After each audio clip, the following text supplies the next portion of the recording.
ঠিক এই মিডল পোর্শনে দুদিক থেকে যায়, মানে মিডলে যে আর্টারি আছে, হ্যাঁ, এই আর্টারি দুদিক থেকে যেন যায়।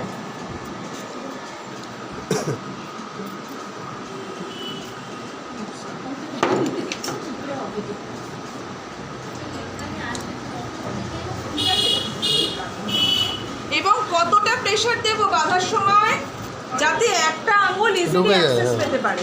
একটা আঙুল, খুব বেশি টাইট করবো না, কারণ যখন ফোলাবো তখন কিন্তু হাত টাইট হয়ে যাবে, যাতে একটা আঙুল ইজিলি ঢুকতে পারে। আবার একদম ঢিলা করলে কিন্তু আমরা সঠিক মেজার পাবো না, মেজারমেন্টটা পাবো না।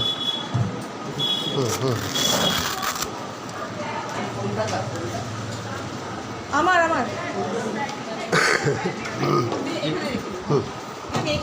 এবার স্টেথো কানে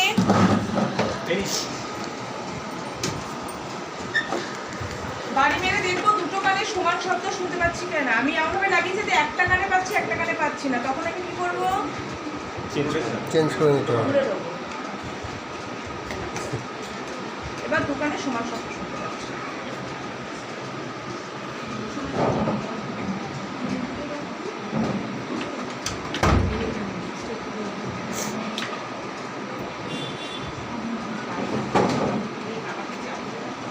এইটাকে ঠিক চোখের প্যারালালে রাখবো, রেখে স্টেথোর এই হেডটাকে ঠিক এই মিডলে, মানে এই জায়গাটা, হ্যাঁ, রেখে এই কলটাকে উল্টো দিকে ঘুরিয়ে টাইট করে নেবো। নিয়ে এই প্রেশার দিতে দিতে কাঁটাটাকে আমি 220 থেকে 240 পর্যন্ত তুলবো।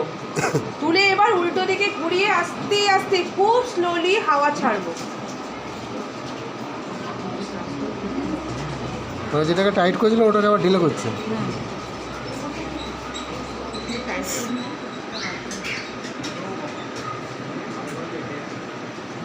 এই ঢিলে করে নেওয়ার সময় দেখবো একটা পজিশন থেকে একটা ধুকধুক আওয়াজ শুরু হবে। যেখান থেকে শুরু হবে সেই নাম্বারটা দেখে রাখবো, আর একটা পজিশন নাম্বার এসে দেখবো সেই ধুকধুক আওয়াজটা বন্ধ হয়ে যাচ্ছে। যেখান থেকে শুরু হচ্ছে সেই নাম্বারটা রাখবো, যেখানে বন্ধ হচ্ছে রাখবো। যেটা শুরু হচ্ছে সেটা হচ্ছে সিস্টোলিক, আর যেখানে থামছে সেটা হচ্ছে ডায়াস্টলিক। ওনার শুরু হয়েছে 110-এ গিয়ে আর থেমেছে 80-তে, মানে ওনার সিস্টোলিক 110, ডায়াস্টলিক 110/80 mmH। নরমাল একদম নরমাল। দেখি বুঝে। এবার ওদিকে চলে যান, সবাই নিজের মতো করে মাপুন। এই তো কবিরুটা জানেন, টাইট করুন। আর এখানে আপনি মাপুন না, সবার টাইট করুন,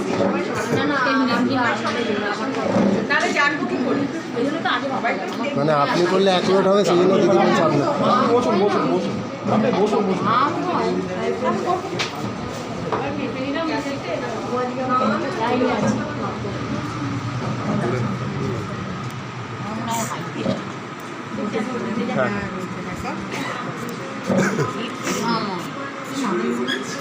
কেন ওটা কানে দিলেন না?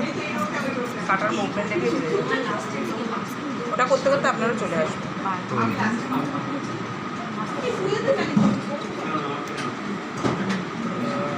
ওইখানটা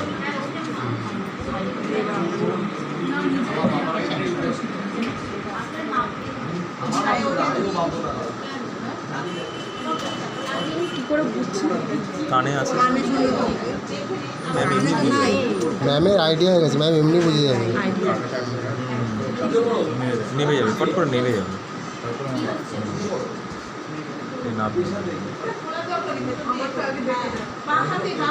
ওই জায়গাটা মুভমেন্টটা কম হচ্ছে, মুভমেন্টটা কম হচ্ছে ওখানে। হ্যাঁ, উপরে বেশি, নিচে কম।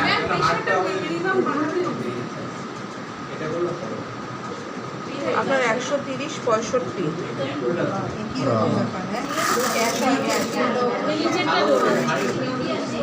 গ্যাসের সমস্যা।